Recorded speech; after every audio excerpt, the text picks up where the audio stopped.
Okay, in this lesson I'm going to show you how to create a basic PC keyboard in 3D Studio Max. So I've opened up this image in Photoshop, which is basically just a generic PC keyboard layout I found with a Google search. And what I want you to do is to go to image size. And we're looking for relatively small images, and we don't need anything really over 1024 and its widest side. And nothing needs to be more than 72 dpi because we're just using this as a template, so it doesn't need to be perfect. So as you can see, mine is 1024 by 267, and I want to write down those two numbers is what we need out of Photoshop right now. So 1024 by 267. Obviously whatever images you're using might be different, so just write down those two numbers. Then when we go over to 3D Studio Max, I am basically going to just find my front viewport here, and I'm going to create a plane. And I'm going to use this to kind of project that image onto. And I want to change the parameters to the two numbers that I wrote down, to 1024. Oops. Sorry, it's the other way around here. 267 and 1024. Okay. So now there doesn't need be any length or height segments right now, so we'll just get rid of all those. Oops.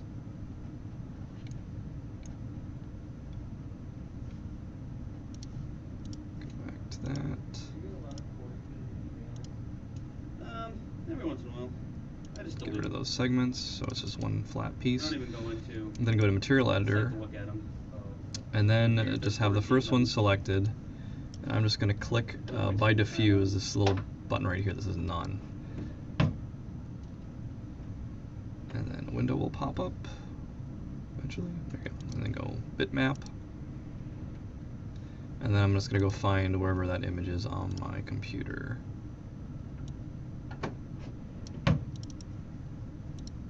That's the one.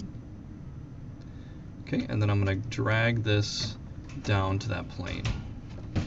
So now it appears gray because I need to click on Show Shaded Material in Viewport. And once I do that, you see that it pops up. So let's just zoom in here. So now you see I have this nice plane that I'm going to use as a reference. The problem is I don't want to mess this up. I just kind of want to leave it as it is. So the way we do that is we freeze it. So I have it selected and I hit freeze selection.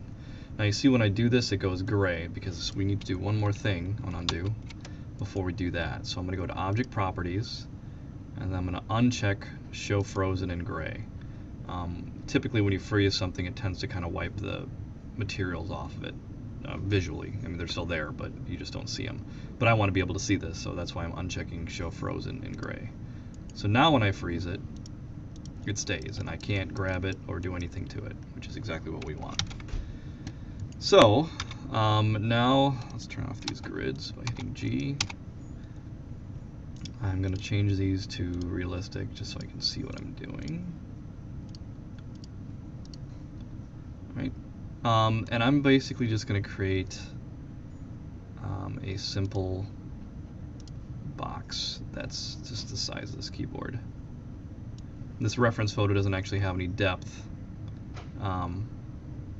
which is fine, because for now we're just going to use it as a template. And what I'm going to do, since now I can't see my image, I'm going to make another material, the next one over, and I'm just going to change it to wireframe, just by checking that. And I'm going to drag that over to the pink box that I have here. What that does is it gives this material this kind of wireframe property. So now if I go to this one, you can see that the thin box is just kind of sitting on top there, so I can use it as a reference. Another thing you could do is if you go back here and I turn this back to wireframe, I could just turn down the opacity to maybe, let's say, 50%. So now I can actually see, let's turn 25. And depending on your video card, this might, you can see it's struggling a little bit right there, but that allows you to kind of see through the object. It's a little muddy, but it'll work. So now what I want to do, since I have this box, is I want to start looking at how I'm going to break this up. So you can see that a lot of these buttons line up, and we don't want to actually sit there and model every individual button. We want to kind of optimize how we're doing this. So the first thing you'd want to do is to start making subdivisions, which are kind of that creating lines as you've seen in previous tutorials. So I'm going to go to Edit Poly, Modifier, and then I'm going to go to Edge. And then I'm just going to select one of these edges and just go to Ring. And that's going to select all 4. And this is going to allow me to draw some subdivisions across the entire grid. So I'm going to go to Connect. And I'm just going to use 1. And I'm basically going to start lining up. Let's actually switch to this view.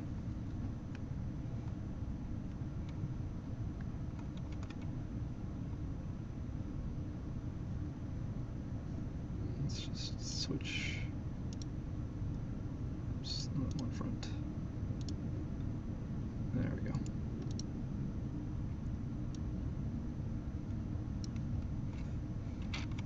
Let's turn on edge faces. Actually, let's zoom in here and figure out why this isn't showing up.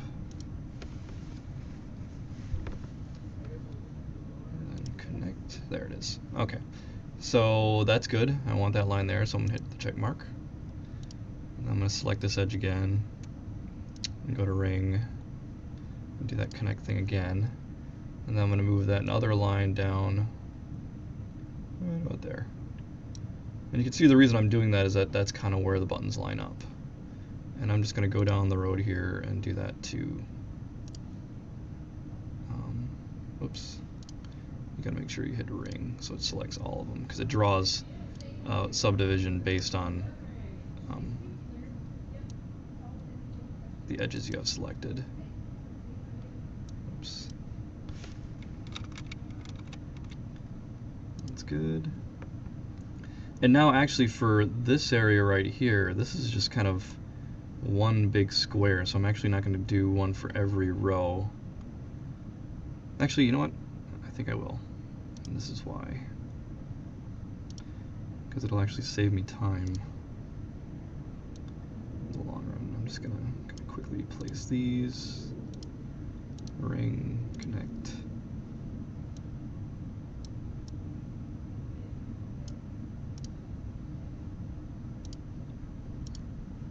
Ring, connect.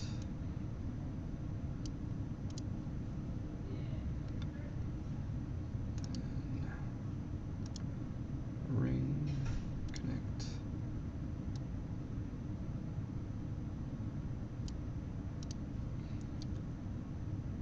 And I'm moving along here, so obviously take as much time as you need to. Okay, and now I'm actually going to go through and do some of these vertical ones. Now the difference here is that sometimes they're not going to line up. So obviously this one over here works out great. Let's see. Ring, connect. Looks like good. Ring, connect.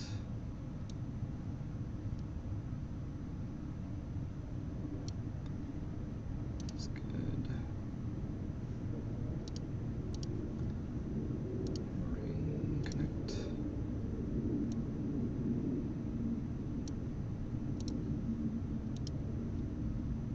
Two more.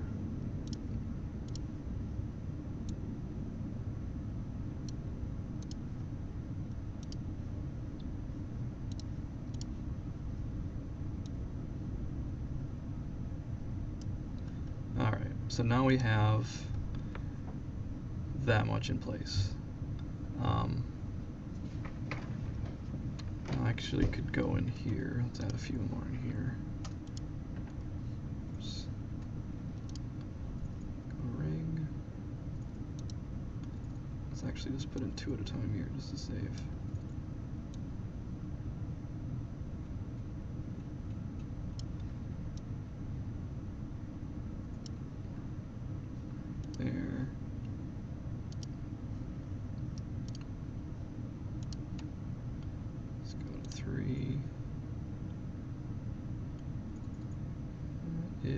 is good.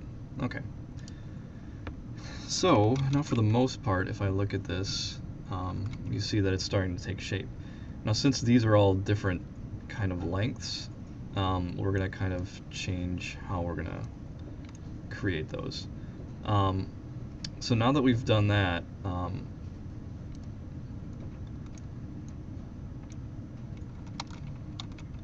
let's actually, since I already have this material applied to that, I'm just going to turn it all the way back up to 100 so we can just see.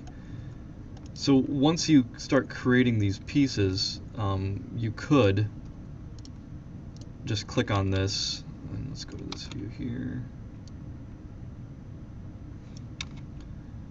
and I could start to say extrude, go to bevel, so I'm going to click it up and then bring it in, and I could start, creating keys that way. But since I want to be a little bit more efficient than that,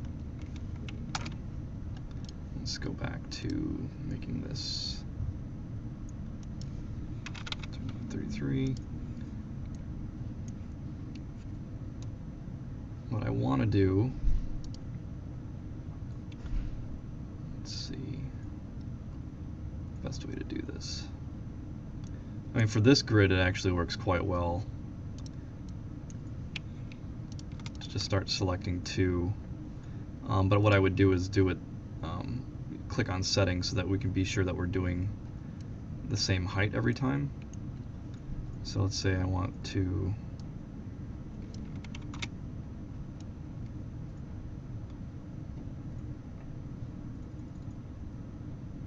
let's just make it, let's say 10 and -5, just for the sake of argument. And then do the same here. If I select those polygons and click that settings again, it'll bring up the last ones I use, so I can just hit OK. And then these are all actually individual pieces. So I'm actually going to select those. I'm going to do the same thing, but I'm going to actually change it by polygon. And that's going to actually change it.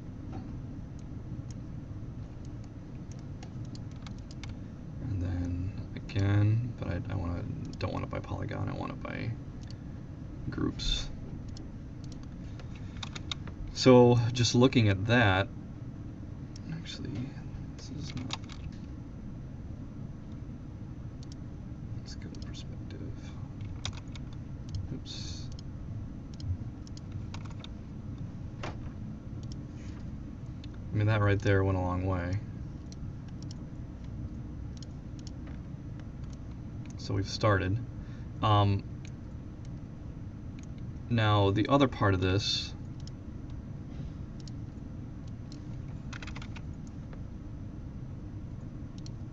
is looking at these rows of keys. So what I would do for these is actually select like this entire row, and I would go down and I would actually say detach. Now what that does is that it has made it its own piece. Oops. This transparency is messing with me. Let me. There. So I can click on this piece right here, and it's actually its own piece. The reason I'm doing that, let's turn this back down, because since all these things don't line up, I could just now go and I'm going to select ring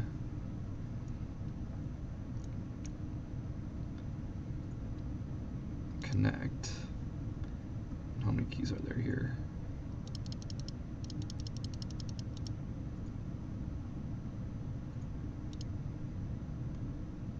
Let's go to a better view here.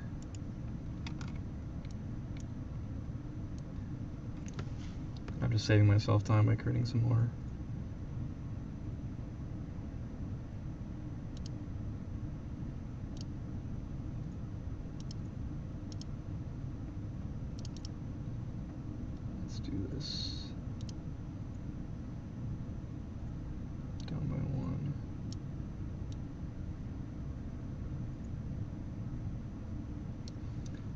just do that. And I'll hit OK. So now that's created an entire row.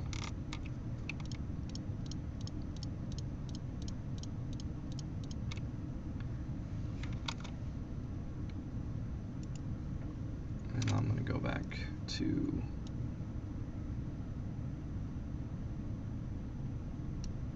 bevel. And then change my settings there, so I'll change that to -5 again. Oops. That's not what I wanted. I want to go to bevel, change that to polygon, not do -5. So, just looking at that, let's get that transparency back to 100. We've got a good start. So again, the key points here are draw those connections where you can, create those subdivisions to help you make very precise changes to the geometry. But then if something like the keys, which don't quite line up, you know, you would then, here, let's do one more.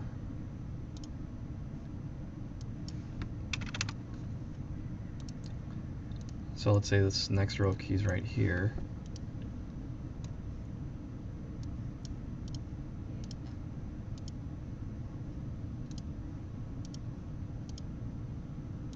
Select this next row. I'm going to detach it.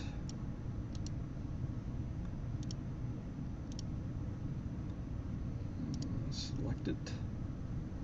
Oops, no, I want to select it. Top and bottom. So I'm going to select.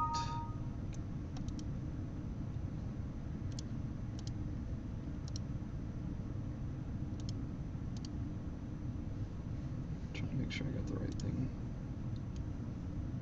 That's not it.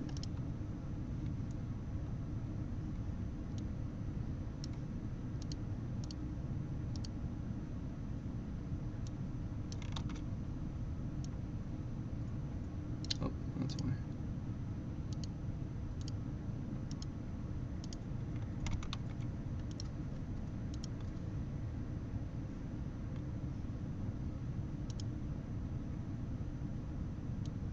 There it is. Okay. And you could easily go through and freeze these as you need to, just to make sure you're not confusing yourself like I am right now. So ring, use the connect function again. And we have, let's see how many keys we got there.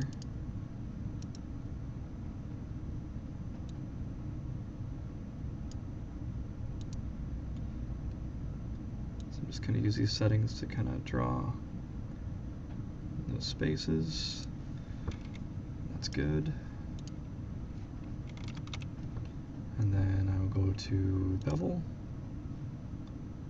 go to -5, and make sure that I have polygon selected. So there you go. Let's turn that material back to 100. So you can see we got a solid start. And you know, at the end, once we get all that done, we can make some changes to